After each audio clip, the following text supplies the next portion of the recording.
Kwa hiyo hii ni fursa, lakini tufahamu kwamba kama tutazembea vile itakavyokuwa, tukumbuke kwamba kuna siku yauma tajidu kullu nafsin ma amilat min khairin muhdara wa ma amilat min su' tawaddu law anna bainaha wa bainahu amadan ba'ida wa yuhadhdhirukum Allahu nafsahu wallahu raufun bil ibad.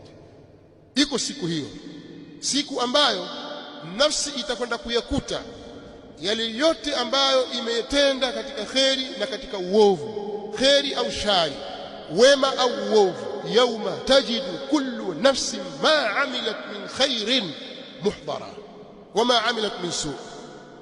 Ikumbuke siku ambayo nafsi itakwenda kuyakuta yale yote iliyoyatenda, kama ni ya kheri yamehudhurishwa kwa mbele yako, au kadhalika yale ya shari. Nafsi itatamani laiti pangelikuwa kuna masafa marefu, yuko mbali kabisa na yale aliyotenda katika mambo mabaya. Ikumbuke siku hiyo. Kama maneno yote haya hayakufai, waona kwamba hayana maana, jua kwamba iko siku utakufa na utafufuliwa mbele ya Allah subhanahu wa ta'ala, na yale uliyoyatenda utakwenda kuyakuta.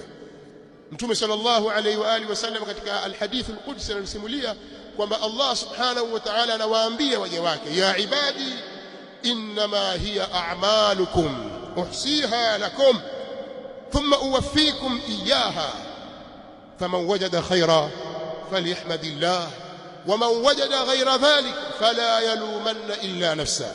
Enyi waja wangu, hizo amali zenu hizo mnazozitenda, innama hiya a'malukum, hapana vingine, ni matendo yenu hayo matendo mnayoyatenda, uhsiha lakum, ninayadhibiti kwa ajili yenu. Kila utakachokifanya kitadhibitiwa, cha kheri au cha shari. Thumma uwaffikum iyaha, kisha nitawalipa kwa ukamilifu hizo amali zenu. Faman wajada khaira falyahmadillah, yule ambaye atakwenda kukuta kheri basi muhimidi Allah. Waman wajada ghaira dhalika, na yule atakayekuta kinyume cha hivyo, fala yalumanna illa nafsa, asimlaumu mtu yote isipokuwa nafsi yake. Usitarajie kwamba unapofanya jambo baya basi utakwenda kulikuta lile baya limekuwa zuri. Usitarajie hivyo. Usitarajie kwamba wewe umezembea hukufanya kitu alafu ukakuta kitu. Usitarajie hivyo. Ukifanya jambo baya utakuta baya, na ukifanya jema utalikuta jema. Faman ya'mal mithqala dharratin khayran yara. Habari kwa namna hiyo, atakayetenda kheri uzito wa dharra, punje ndogo kabisa, au wizani wa sisimizi katika kheri, atakwenda kuikuta. Hivyo hivyo upande wa shari, faman ya'mal mithqala dharratin sharran yara, atakayetenda shari uzito wa dharra atakwenda kukuta ile shari. Hakuna kitakachopunguka. Wala tudhlamuna fatila, hamtadhulumiwa amali hata iwe na uzito wa kile kijiuzi kilichopo kwenye koko ya tende kile. Amali yako umeitenda kama kijiuzi kile, utakwenda kukuta amali hiyo katika kheri au katika shari. Na jambo baya zaidi ambalo la kuhuzunisha, kuna watu siku ya kiyama watakwenda kukuta mambo tofauti na walivyotarajia. Kumbe jambo mimi lile, kumbe mambo yako hivi, mimi sikujua. Badala lahum sayyiati ma amilu, mambo mabaya yatakwenda, mimi sikujua hili, alafu sasa hakuna kurudi. Kumbe hili pia nalo, na hili pia litanyangamiza.